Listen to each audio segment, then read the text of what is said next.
नमस्कार साथियों, आप सभी का स्वागत है आपके अपने YouTube चैनल मोहित दुबे 76 पर। आइए आज हम सभी संख्या पद्धति के भाग 3 को पुनः समझते हैं। आज हम संख्या पद्धति में भाग 3 यानी कि विभाज्यता के नियम को समझेंगे। चलिए शुरू करते हैं। 2 से विभाजित होने वाली संख्याएं, 2 से विभाज्यता का नियम। 2 से विभाजित होने वाली संख्याएं, संसार की जितनी भी सम संख्याएं होती हैं, जितनी भी सम संख्याएं हैं, जो भी सम संख्याएं हैं, वो सभी सम संख्याएं 2 से विभाजित होती हैं।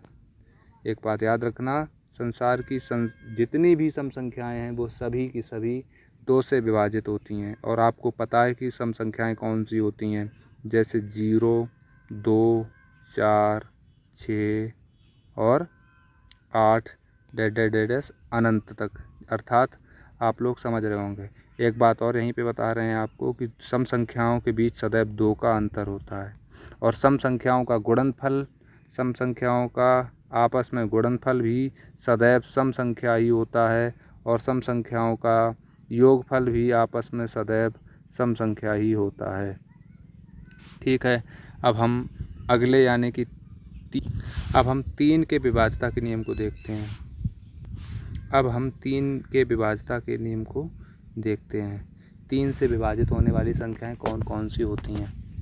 3 से विभाज्यता का नियम ये कहता है कि किसी भी संख्या के अंकों का योग यदि 3 से विभाजित होता है तो वह संख्या 3 से विभाजित होती है। जैसे कि कोई संख्या मान लो कि ये 36 लिखा हुआ है, 36 में 2 अंक हैं, यानी कि कौन कौन से अंक हैं, 3 और 6। इसके अंकों का योग यानी 9 अगर 3 से विभाजित होता होगा तो ये संख्या 3 से विभाजित हो जाएगी।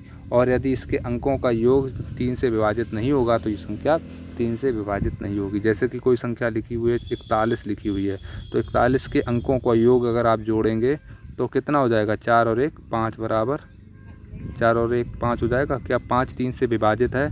नहीं है, अर्थात ये संख्या 3 से विभाजित नहीं होगी।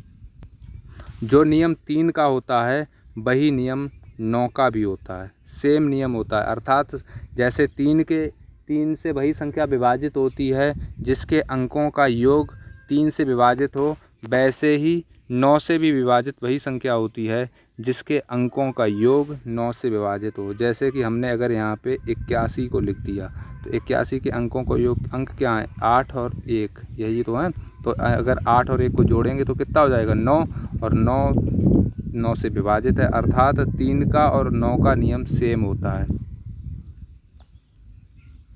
हम देखते हैं आगे 4 से विभाजितता का नियम। 4 से विभाजित होने वाली संख्याएं, 4 से विभाजित होने वाली संख्याएं कौन सी होती हैं, किसी भी संख्या के अंतिम 2 अंक यदि 4 से विभाजित होते हैं तो वह संख्या 4 से विभाज्य होती है। या हम कहें कि किसी भी संख्या के अंतिम 2 अंक अगर 0 हैं तो वह संख्या भी 4 से विभाजित होगी। हमको लास्ट तक सभी संख्याओं को देखने की आवश्यकता नहीं है। जैसे कोई संख्या लिखी है, कितनी भी बड़ी लिखी हो, जैसे हमने मान लिया 5 4 3 7 6 6 9 3 और यहाँ पे 2 लिखा है, ये कोई संख्या लिखी हुई है। आप अगर इसको देखेंगे, इकाई, दहाई, सैकड़ा, हज़ार, 10,000, लाख, 10 लाख, करोड़, 10 करोड़, हमें इसको पूरे को 4 से विभाजित करने की आवश्यकता नहीं है। हम केवल अंतिम 2 अंक देखेंगे। अगर 32 4 से विभाजित होता है तो ये संख्या 4 से विभाजित हो जाएगी। ठीक है, जो 4 का नियम होता है वही लगभग 8 का भी नियम होता है। 8 का नियम क्या कहता है, आइए हम लोग एक बार समझते हैं। 8 का नियम कहता है यदि किसी भी, इसमें 2 अंक थे, इसमें 3 अंक होंगे।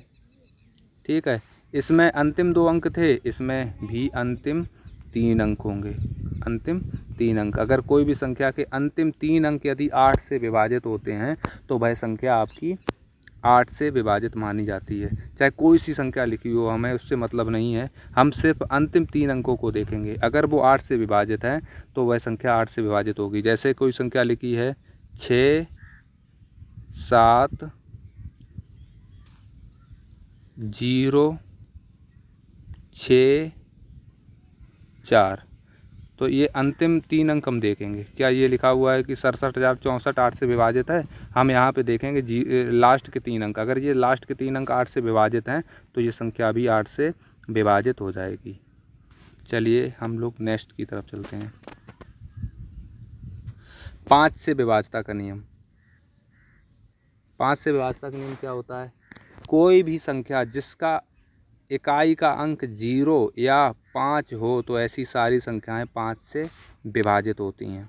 ये तो बहुत सरल नियम है। 5 का और 10 का भी बहुत सरल नियम होता है, क्योंकि 10 के नियम में क्या कहता है कि जिसका भी इकाई का अंक 0 होगा वही संख्या केवल 10 से विभाजित होती है। अब हम देखते हैं 6 से विभाज्यता का नियम। 6 से विभाज्यता का नियम क्या कहता है? 6 से विभाज्यता का नियम कहता है कि कोई भी संख्या यदि 2 से और 3 से विभाजित है तो वह संख्या 6 से भी विभाजित होगी।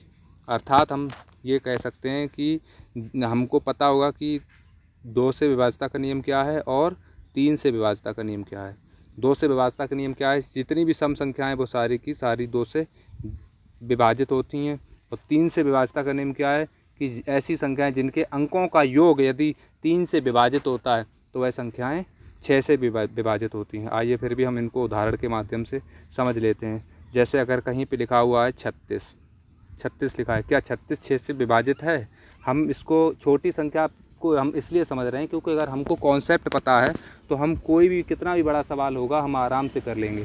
ठीक है, हम इसमें देखते हैं कि 36 को विभाजित होने के लिए सबसे पहले तो हम 2 से देखेंगे, क्योंकि कोई भी संख्या 6 से तभी विभाजित होगी जब वो 2 से विभाजित हो। 2 से विभाज्यता का नियम ये कहता है कि वो संख्या कैसी होनी चाहिए? सम संख्या होनी चाहिए। तो 36 तो हमारी सम संख्या है, यानी कि 2 से जो कंडीशन है वो तो पूरी हो रही है। क्या 3 से हो रही है इसकी कंडीशन? और 3 से कंडीशन पूरी होने के लिए क्या होता है कि इसके अंकों का योग यदि 3 से विभाजित होगा तो वह संख्या 3 से विभाजित हो जाएगी। यानी कि ये संख्या जब 2 से भी कट रही है और 3 से भी कट रही है तो ये यानी कि ये संख्या 36 जो है वो हमारी 6 से विभाजित हो जाएगी। उम्मीद करते हैं हम कि आप लोगों को ये हमारे द्वारा जो सवाल समझाया जा रहा है वो आपको समझ में आ रहा होगा। ठीक है, अगर हम इसको अगर यहीं पे अगर हम 38 लेते तो 38 क्या हमारी कंडीशन को पूरा करता? 38 एक सम संख्या है, यानी कि 2 वाली तो कंडीशन पूरी हो रही है, लेकिन क्या इसके अंकों को अगर हम जोड़ेंगे तो कितना हो जाएगा? 8 और 3 11। क्या 11 3 से कटता है? नहीं कटता है, तो यानी कि ये संख्या हमारी 6 से विभाजित नहीं होगी। 11 से विभाज्यता का नियम क्या कहता है? आइए हम देखते हैं।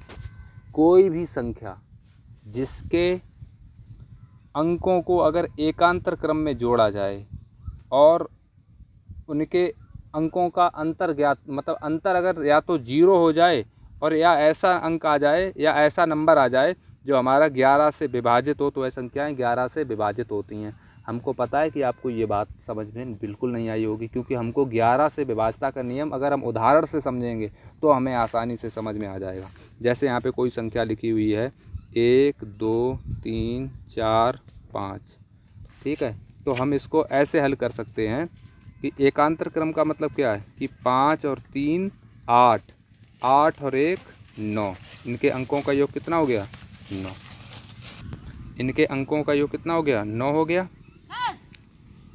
अब दूसरे वाले को देखते हैं। 2 4, 2 और 4 को जोड़ेंगे तो कितना हो जाएगा? 6। तो इनको अगर हम इससे घटा दें तो 9 में से 6 जाएंगे, कितने बचेंगे? 3। क्या 11 का 3 में भाग चला जाएगा? नहीं जाएगा। तो यानी कि ये वाली संख्या हमारी 11 से विभाज्य नहीं है।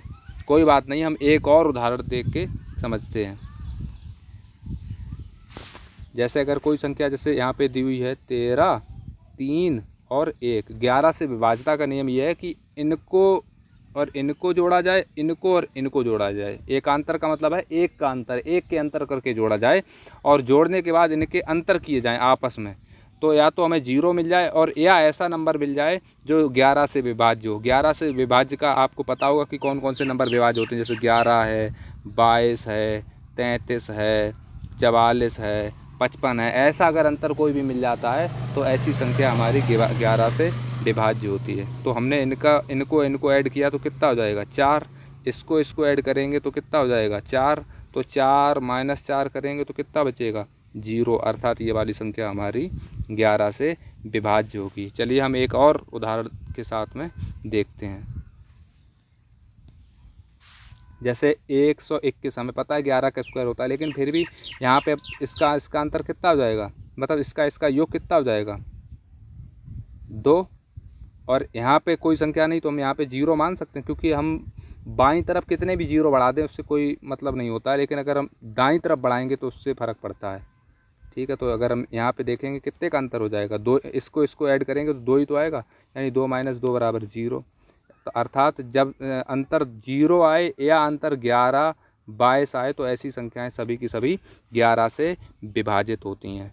उम्मीद करते हैं आपको ये वीडियो पसंद आया होगा और आपको ये सारे कॉन्सेप्ट भी समझ में आ गए होंगे। हम कल विभाज्यता के नियम पर आधारित प्रश्नों को कल हम हल करेंगे। तब तक के लिए आप सभी को नमस्कार, जय सिया राम। मन लगा कर पढ़िएगा। धन्यवाद।